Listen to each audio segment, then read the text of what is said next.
Hello, ഈ ഒരു പോള നിങ്ങൾ ഇതുവരെ കഴിച്ചിട്ടില്ലെങ്കിൽ ഉണ്ടാക്കി നോക്കിയിട്ടില്ലെങ്കിൽ എന്തായിട്ട് ഉണ്ടാക്കി നോക്കുക. പഴം കൊണ്ട് ഉണ്ടാക്കാൻ വേണ്ടി പറ്റിയിട്ടുള്ളൊരു പോളയാണ്. അതിന് വേണ്ടിയിട്ട് ഇതാ 2 കൊഴുത്ത് അടിഞ്ഞ പഴം ഞാൻ എടുത്തിട്ടുണ്ട്. അത് കട്ട് ചെയ്ത് എടുക്കുന്നുണ്ട്. ഇനി ഇതാ 2 പീസ് ബ്രെഡും ഒന്ന് കട്ട് ചെയ്ത് എടുത്തിട്ടുണ്ട്. ഇനി ഇത് നേരെ നമുക്ക് മിക്സഡ് ജാറിലേക്ക് ഇട്ട് കൊടുക്കാം. ഇനി ഇതിലേക്ക് ഇതാ 1 ഗ്ലാസ് പാൽ ഒഴിച്ച് കൊടുക്കുന്നുണ്ട്. 5 മുട്ട പൊട്ടിച്ച് ഒഴിച്ച് കൊടുക്കുന്നുണ്ട്. കൂടെ തന്നെ ഇതാ മധുരത്തിന് ആവശ്യത്തിനുള്ള പഞ്ചസാര ഇട്ട് കൊടുക്കാം. മധുരം ഒന്ന് ബാലൻസ് ചെയ്യാൻ പിഞ്ചുപ്പും കൂടി ഇട്ട് കൊടുക്കുന്നുണ്ട്. 2 ഏലക്കായി ചേർത്ത് കൊടുക്കുന്നുണ്ട്. 2 ടീസ്പൂണോളം മിൽക്ക് പൗഡറും കൂടി ചേർത്തിട്ട് നന്നായിട്ട് നമുക്കൊന്ന് ബ്ലെൻഡ് ചെയ്തെടുക്കാം.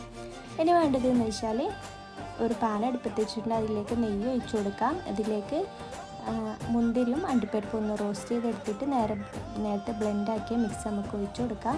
ലോ ഫ്ലെയിമിൽ വെച്ചിട്ട് 10-20 മിനിറ്റ് നമുക്കൊന്ന് കുക്ക് ചെയ്തെടുക്കാം. അപ്പോൾ നമ്മുടെ അടിപൊളിയായിട്ടുള്ള കുംസ് അല്ലെങ്കിൽ പോള ഇവിടെ റെഡി ആയിട്ടുണ്ട്. കൂടുതൽ വീഡിയോസിന് ചാനലൊന്ന് സബ്സ്ക്രൈബ് ചെയ്യുക, ലൈക്ക് ചെയ്യുക.